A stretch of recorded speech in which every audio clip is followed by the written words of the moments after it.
And then no me fi se Ghana na nkasa no kura san wo ye wadwene se wo be ka no kura na obi di wo nan what to form no de nan asiwiem na so ebre du se sa na ma ni na efiri ho so ho aban a waba sesi a yen yato abama no a yen sesi a ene no ete oman mu ete se agya wo he so no ene me hu se ene ma nkoyie e kire se ye wo aban a wabeka yentro de edi kan obi a onu timi de ne kra ato wo se me mantima stop galamsey e wo oman mu a me de makonya beto ho na se ohene me krom hene ejina no ka kire me a me wo bedi me so se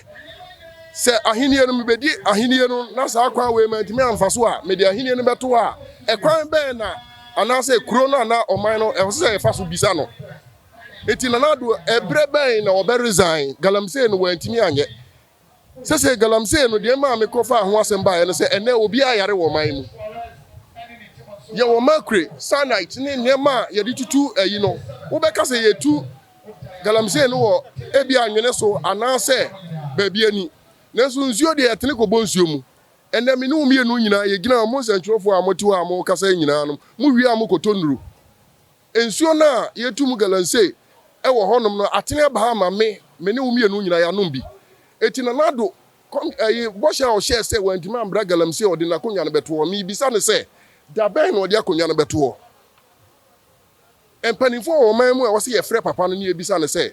na nei o kan say wantima ambra galamsey a wo di wakonya no beto me kwa me kra me gina obisa na Akufo Addo say ebre ben no de akonya no beto